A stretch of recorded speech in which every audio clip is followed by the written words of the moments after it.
l'hortensia, qu'est-ce que c'est sympa en fin d'automne, quand les têtes florales, elles prennent une couleur verte, presque de chair, c'est si délicat. Et ça, c'est le signe que c'est le moment de les bouturer, car oui, l'hortensia se bouture très bien, très facilement. Les petites boutures faites cet automne, il faudra les garder à l'abri durant cet hiver, et on aura au printemps un jeune hortensia à replanter, et ça se fait en 2 coups de cuillère à peau. Et d'ailleurs, je vais vous le montrer. Pour réussir vos boutures d'hortensia, repérez des tiges jeunes, celles qui n'ont pas de fleurs à leur extrémité. Prenez des tiges qui sont encore vertes et laissez les vieilles tiges de côté car elles reprendraient moins bien. Attention, ne bouturez pas celles qui portent un gros bourgeon à leur extrémité, car ça c'est un bouton à fleurs pour l'an prochain. Au contraire, sélectionnez une tige dont le bourgeon terminal est très pointu.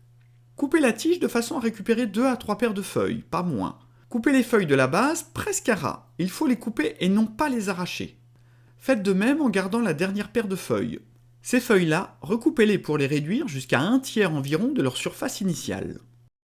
Enterrez ensuite votre bouture dans un pot en laissant dépasser les dernières feuilles juste au-dessus du terreau. Tassez légèrement et gardez frais.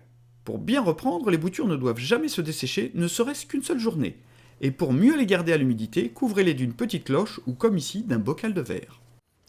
Et voilà, c'était pas difficile. Mais attention, les boutures d'hortensia, ça ne reprend pas à 100%, donc il ne faut pas hésiter à en faire plusieurs. Mettez-en plusieurs dans un pot ou faites plusieurs petits pots afin d'être sûr d'en avoir au moins une qui reprenne. Mais je vais quand même vous donner une astuce pour que les boutures elles reprennent mieux. Remplissez la moitié du pot avec du gravier avant de mettre votre terreau. Ainsi, la base de la bouture, elle ne sera pas dans l'humidité stagnante et ça, elle reprendra bien mieux. Et franchement, ça vaut le coup d'essayer, c'est si joli.